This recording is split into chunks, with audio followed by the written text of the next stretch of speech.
César Rouget à la charnière, Belmas Zafrakos en première ligne, Jochan, Corentin Lecam, Hugo Pérez, capitaine de Saint-Estève. Entre les deux équipes, Saint-Estève, 13 Catalans sur votre gauche, à droite, l'équipe de Palot qui bénéficie bien d'une nouvelle chaîne tactique. François Thérézin va se mettre derrière le tenu autour de Karim Madani. La défense de Saint-Estève, 13 Catalans. On est venu aider Mathieu Cosa qui est venu défier le troisième ligne, pas loin quand on est monté rapidement. La bonne défense des Catalans avec Lambert Belmas qui est monté rapidement. Ça monte vite, ça monte dur du côté de Saint-Estève, 13 Catalans dans cette entame de partie. John Boulevza coche avec Miloudi qui a pu donner ce ballon à Samir Miloudi qui le récupère. Hugo Martin voulait se mettre derrière. On laisse John Boulevza se mettre tout seul pour le faire. Ouais, Marvin Berba, qui avait effectué ce tenue. Paco Jamil qui vient, 5e et dernier tenu. Sur les 30 mètres locaux, sur ce 5e et dernier tenu, le coup de pompe. Ça monte très haut. Robin Brochon sous la chandelle qui récupère pas ce ballon. Qui est récupéré en 2 temps par Marvin Berba. Et c'est peut-être la première petite minute de jeu. 4-0, peut-être même 6-0, hein, avec la transformation à venir pour le buteur maison qui a grandi dans ce jardin, Bruno Castagni, avec l'essai inscrit par Amin Miloudi. Je ne savais pas si c'était Amin Miloudi ou Marvin Merba qui était venu inscrire cet essai en attendant la transfo que l'on va suivre de Bruno Castagni. Passe en... Regardez Valentin Zafra qui se positionne derrière la tenue, qui va jouer dans le sens avec Alexis Meresta. Alexis Meresta qui peut donner ce ballon à son seconde ligne. Jochan est au tenu. Arthur Romano se positionne déjà derrière pour Lambert Belmas. Lambert Belmas qui rentre sur les 40 mètres de Palot. 4e tenue pour Saint-Estève, 13 Catalans. On renverse autour d'Hugo Pérez. À la charge Hugo Pérez pour César Rouget. César Rouget qui donne ce ballon à Corentin Lecam qui est plaqué. 5e et dernier tenu à 30 mètres maintenant de la ligne d'essai. Valentin Zafra, petit côté avec Mathieu Laguerre qui fait mine de taper.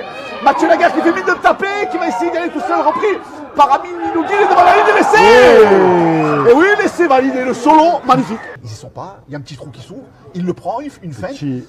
Petit est un grand mot parce que je pense que là, ils ont quasiment donné l'opportunité de pouvoir y aller et ils ont perdu complètement leurs espaces, la défense de Palot. Et donc du coup, face à des joueurs comme ça qui aiment bien profiter de certains espaces, et ça a été payé cash.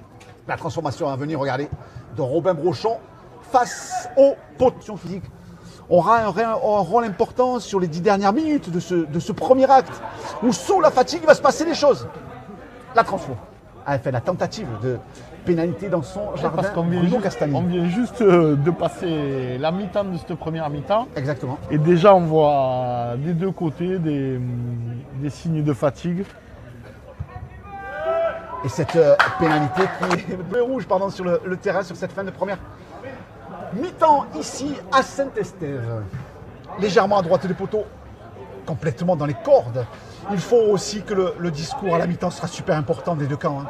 Hein. Il faut calmer un petit peu tout le monde parce qu'on a vu 30 super premières minutes. Oui, et j'ai l'impression qu'Olivier, il me tarde de retrouver le terrain avec les DS.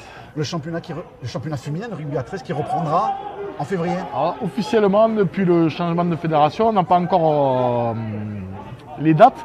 Mais aujourd'hui, on sait que le comité directeur se mettait en place. Donc du coup, on espère très prochainement avoir les dates. Je pense que Pierre Bonhomme les attend avec beaucoup d'impatience aussi. Allez, c'est la mi-temps qui est sifflée. Alors il y avait la mêlée. Il n'a pas cherché que le ballon. Il n'a pas donné. Sachant que le ballon était sorti de la... Palot mène 10-6. Saint-Estève, 13 Catalans va encore évoluer à 11 contre 12 puisque Flo Vaillant, lui, c'est carton rouge. Et que Robin Brochon a pris un jaune à Kim Miloudi. Du côté de Palot, c'est jaune également, c'est son frère.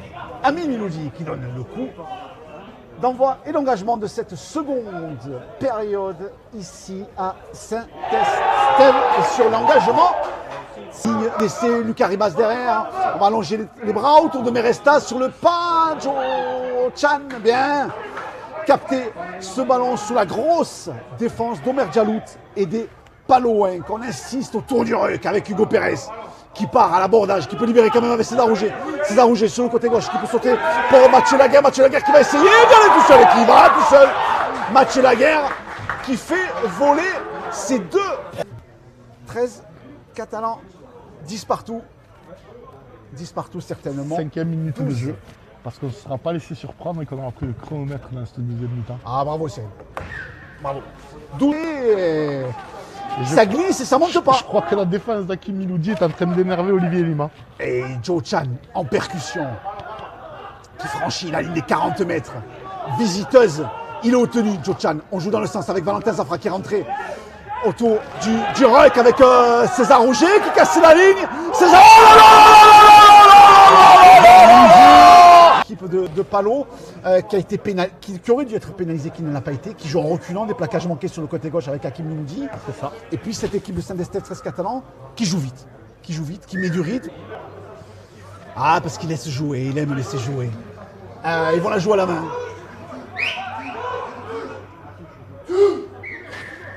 Non, les 2 points, vous avez compris tout. Les 2 points demandés par Greg Bird. Non, il n'y a pas le tout là, il n'y a pas le tout qui tienne. Il a joué à la main. Cosa, ben non. Eh non, c'est le cam. C'est le cam sur le côté gauche. C'était bien joué, ce petit côté Mathieu Laguerre qui va se mettre derrière le tenue, qui se positionne derrière avec César Rouget. César Rouget, le voilà. Allez, Mathieu Cosa face à Telipello, il résiste et il échappe au premier plaquage. Encore 4 joueurs. Avec un petit appui, il continue de pouvoir c'est pas avancer. les appuis de son père. Hein. Son père n'avait pas les mêmes appuis. Hein. Allez, Valentin Zafra. Son père avec Alexis Miresta au pied. Ça passe au pied d'Alexis Miresta. Et quelle passe d'Alexis Miresta pour Alan Babi. Le chronomètre est arrêté avec la transfo qui passe entre les poteaux. Saint-Estève 13 Catalan, Valentin Zafra. Il va rester à droite, grand côté. Après Lambert Belmas, peut-être bien défendu de la part de Palo sur Lambert Belmas avec Adrien Domergue et John Boudebza. Ça reste à droite avec Maxime Job qui se fait reprendre devant la ligne d'essai. Valentin Zafra qui allonge pour Hugo Pérez. Magnifique! Oh là là! La passe d'Hugo Pérez, magnifique! Il a, ces dernières années, plus souvent joué seconde ligne.